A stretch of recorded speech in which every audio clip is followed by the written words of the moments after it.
Once you start tweeting, you're going to see these characters everywhere. It might look like a bunch of typos, but they're actually the keys to communicating on Twitter. So it's time to learn your @ from your hashtag. Life is crazy. I mean, who has time to keep up with all the latest in social networking? I'm Carly Knobloch, and if you stick with me, I'll show you all the tech tools you need to get socially connected. Being on Twitter is like being at a really fun party with all of your friends. But there are a few key characters that affect who gets to hear what you have to say.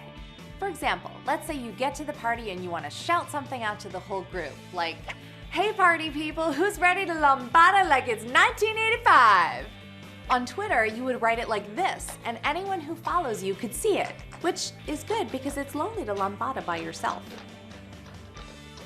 Now, let's say you're introduced to a cute guy on the dance floor. You might say something like, "Hey Pasquale, nice to meet you. Care to join me in a Macarena?"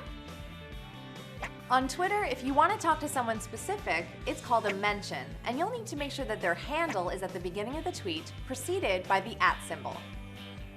Now, if Pasquale's following me on Twitter, he'll see the tweet in his mentions feed and he'll know that I want to be his dance partner.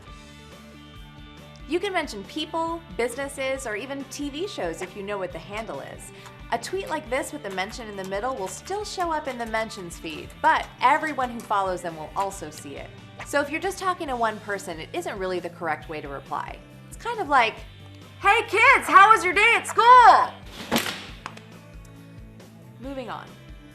Remember how I said that Twitter was like going to a really fun party? Well, imagine going to a party that was filled only with people who share your love of fine cheese.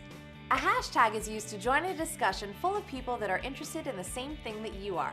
So, for example, if I was at a party with a bunch of fellow turophiles, I might say something like, "Pasquale, have you tried the manchego with figs? It's delish." Well, you'd say the exact same thing on Twitter, but you'd add a hashtag at the end with the word cheese. Now that tweet and every other tweet with the hashtag cheese shows up in a feed, and cheese lovers everywhere can join in on the conversation. Again, make sure there's no space between the hashtag and your interest word, or it won't work.